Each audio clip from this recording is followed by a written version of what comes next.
Hey everyone, welcome back to the channel. Thank you for being here. My name is Andrew, coming to you from the beautiful Carolinas. Today's topic is going to be why the narcissist wants to consume you. Think about that for a minute. Everyone, if you like the content, please like, subscribe, and share. So I'll jump right into it. Why the narcissist wants to consume you. What they want to do is, remember, the narcissist wants to consume virtually everything about you, which includes your time, your money, your energy, your effort, your love, your social circle, your network, tangible assets, your relationships. They want to consume this. And why I'm mentioning that is because the narcissist, they do not want you living your best life. Remember, the narcissist is a coward, a bully. They are jealous, they are envious. They believe what is yours should be theirs. And you now know this if you entered a narcissistic relationship. Of course, you didn't know there was such a thing as narcissism prevalent on this planet, but now you know it. You're getting the wisdom on my channel. And you're now identifying that perhaps this individual you are thinking of, or individuals, they were toxic, narcissistic individuals. And why did they want to consume you? I'll tell you why. Because most likely you are an empath, or you have a high level of empathy. And what does that mean? That means you can put yourself in another individual's shoes. It means you can check the pulse of a room just by walking into it. It means you can read someone's expressions on their faces, even though they're not verbalizing how they're feeling. You can see it in their eyes or in their mannerisms. You can sense things. And now this is not something that everybody has. Not everyone possesses empathy like that, but you do because you're on the channel and you're getting the wisdom. The narcissist wanted that. They wanted to take that from you. The narcissist wanted you to become a shell of yourself, to become an extension of them. They wanted to control you, to control what you did, where you spent your time, with whom you spent your time, how you did anything. That's what the narcissist needs. Remember, if you are in a narcissistic relationship, the narcissist, number one, they look at you as an opportunity. Number two, they look at you as somebody who is weak. Number three, they look at you as someone to control. Number four, they look at you as someone to manipulate. Number five, they look at you as someone they want to consume. They want to devour you. Now, I don't say that lightly. What I mean is, the longer you are in these narcissistic relationships, the more damage is done to the individual. Meaning that when you entered the relationship, let's say that you entered it, let's say it's a romantic relationship as an example. Well, you entered it thinking that this person was the love of your life, the yin to your yang, and they completed you, things like that. Well, that was nothing but a charade. It was nothing but a front. It was smoke and mirrors. It was the narcissist wearing a mask to have you essentially fall in love with yourself. They were just simply duping you. And they wanted you to say those three magic words, I love you. And when you said those words to the narcissist, that's when they slowed things down. They said, okay, I now have this one, no problem. We're gonna move in. Maybe we're gonna get married. Maybe we're gonna create a family. Maybe we're gonna relocate. Maybe we're gonna go into business. Who knows what you did? Maybe you did all those things. But the narcissist then said, okay, now I have my supply source for a period of time. And what will I do? I will slowly consume this person. I will slowly control them. I will insidiously get underneath their skin and make them do what I want. I will belittle them. I will gaslight them. I will give them the silent treatment. I will stonewall them. I will ghost them. I will not reply to their texts. I will give them one-letter answers like the letter K. I will completely tell them that I will be there available for them at certain dates, times, and hours, and I will never show up. I will not be for them. I will not be there for them when their health declines or when they have medical conditions.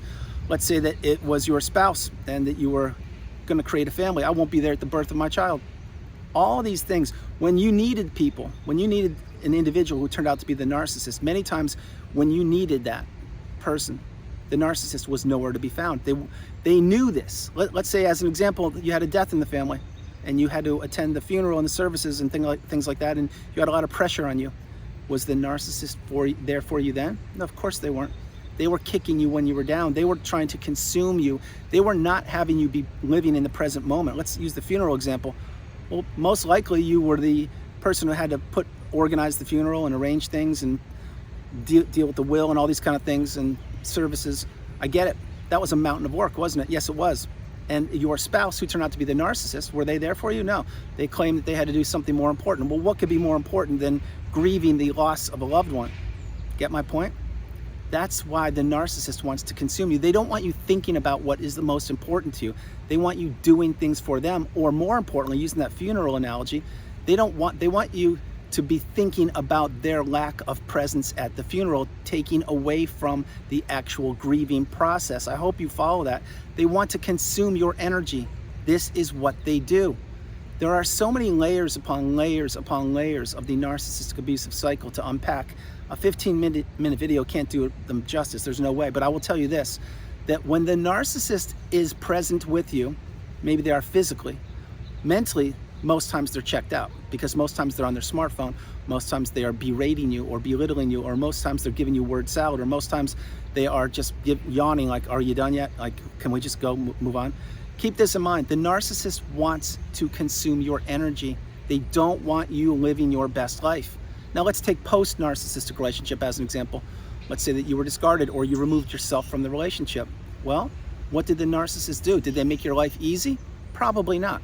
They probably either dragged out the divorce proceedings, or they held, let's say, children as weapons against you, in other words, parental alienation, or perhaps they used the smear campaign and they destroyed your relationships of your network of friends. Maybe they did all the above. And then what happened? Some time passed and you healed, and or you are well on the healing path, and then boom, you get a hoover. Now what is a hoover for you newbies? A hoover is when the narcissist is trying to draw you back into the relationship only to discard you again at a later date. That's it in a nutshell. But the narcissist wants to consume your time and your energy there. They don't want you healing. Think about the example I'm sharing with you. So this is why many times post-narcissistic relationship, when individuals are on the healing path, and many times they make breakthrough moments. They have breakthrough moments, like say they go away for a weekend or a week, or they start a new business, or start taking a new class or hobby or something. They're doing really well, and then sometimes, not always, the narcissist will reappear. Why? Because they want to consume your time, your energy. They want you thinking about them. They want you thinking about the possibilities, the what ifs. Did you do enough? Have you changed? Have they changed? Did they miss you? Could you have done more? Etc. This is what the narcissist wants. They want to consume you. They want to live in your head. Now, I don't say that lightly, because the idea post-narcissistic relationship is to 100% kick them to the curb and have them nowhere near living in your head. But let's be real, people ruminate, and if the relationship ended recently for you, you have a mountain of work to do. You have a lot of processing. You have to understand the glossary, the terms, the definitions on the narcissistic abusive cycle, and you also have to heal perhaps childhood wounds. You'll have to journal, you'll have to meditate, you'll have to exercise, you'll have to take time out for yourself, you'll have to self-isolate, you will have to really process things, watch videos, perhaps even communicate with a therapist who unfortunately has gone through the narcissistic abusive cycle. You'll have to do many of those things, if not all of them. And then just when you are healing, or when you have healed, however you want to say it, at times the narcissist will try to draw you back into the relationship. Now, remember, if you received a hoover, that is not a good thing. I strongly suggest you decline it.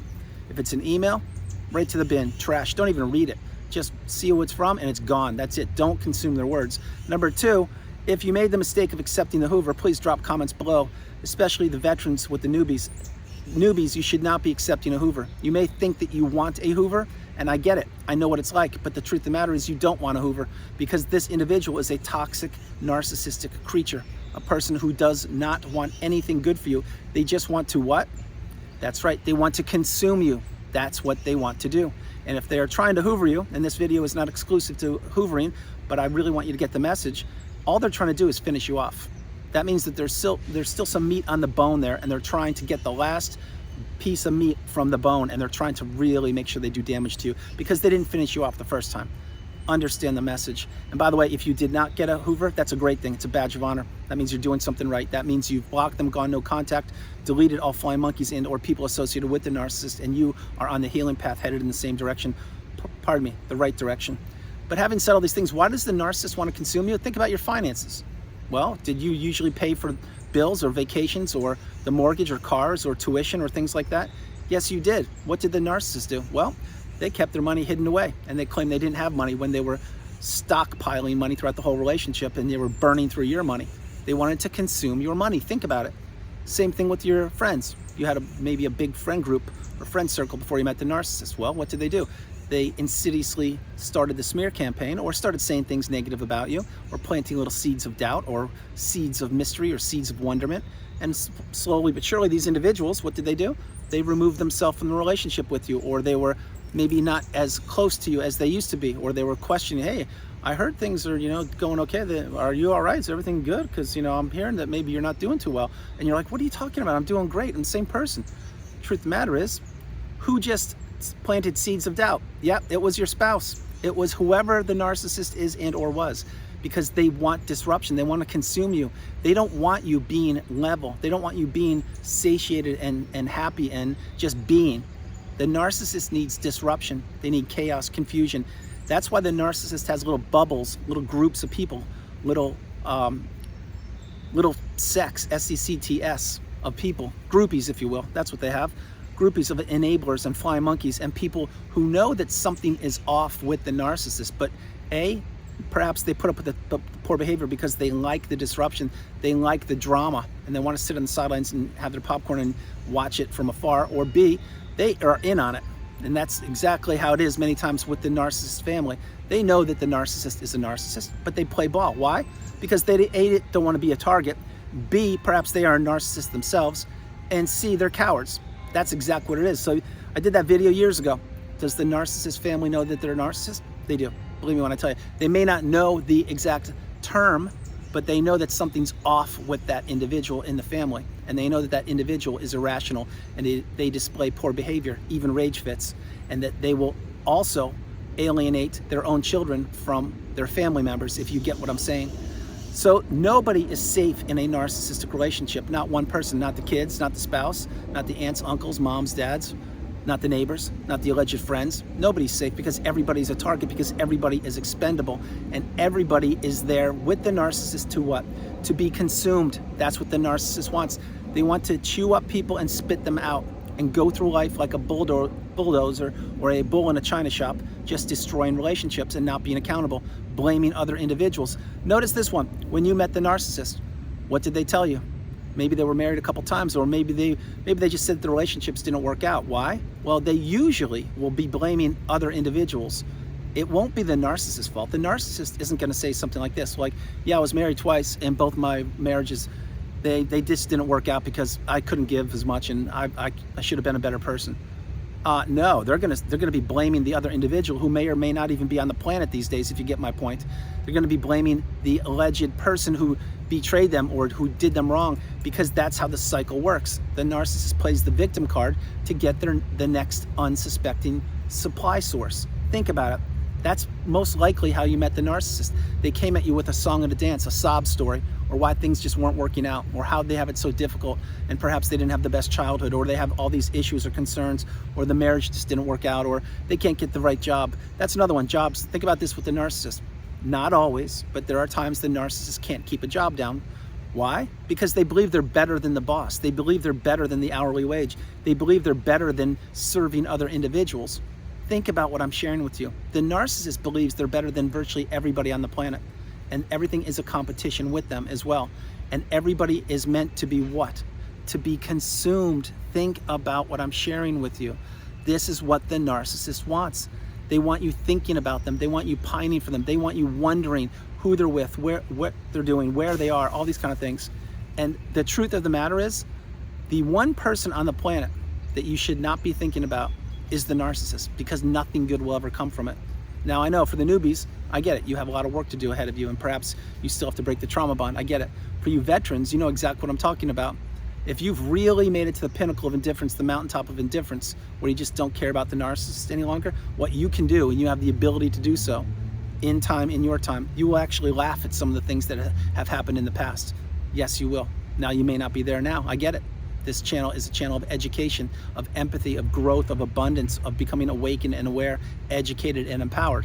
And rarely do I laugh on the channel. I mean, maybe if a squirrel attacks me or I eat a bug or something, I get it. But when you really reach the pinnacle of indifference, you will be able to look back and say, wow, I made it through that relationship. Holy cow, that was amazing. What a journey that was. And I'm transformed forever. I'm changed for the better forever. And there will be moments you look back and you will laugh. Now, this is not a funny issue. It's a real life topic. I'm just letting you know. If you find humor in some of the relationship in the way past, it means you've healed. It means you really have done a good job. Although many times we don't get there, and it takes a lot of time to get there, believe me when I tell you. So guys, the narcissist wants to consume you. They want you thinking about them. They want you to leave that door open just a crack so then they can kick it open and go back and try to destroy you once and for all. That's what they want. And I don't say that lightly. That's how the narcissistic abusive cycle goes. It goes around and around and around in a loop. And what you must do is remove yourself when you can, and then get the wisdom, apply it, have boundaries, not be a people pleaser or a yes person. Learn how to say no, the strongest word in the English language, and begin moving forward on the healing path. So guys, that's the video. I hope you liked it. I loved doing it from the beautiful Carolinas. This is Andrew. Namaste. Have a great afternoon. Stay true, stay blessed, continue to become awakened and aware, and understand that you are the priority. You come first, second, and third. The narcissist wanted to consume you. They really wanted to crush you. I will tell you right now. You may think, well, not really. They're just, no, they did. Believe me, that's why you need to stay away from them and let them know nothing about you and just leave them in the past. Let them consume themselves in that pit of misery, in that low vibrational state where they exist. Guys, no matter where you are on the planet, you are not alone. God bless you. I love you. You are not alone. Remember that. Continue to make progress each and every day. I'm sending you a huge virtual hug. All the abundance and the beautiful, bright, shining light is within you. God bless you. I'll talk to you tomorrow. All right, bye, guys.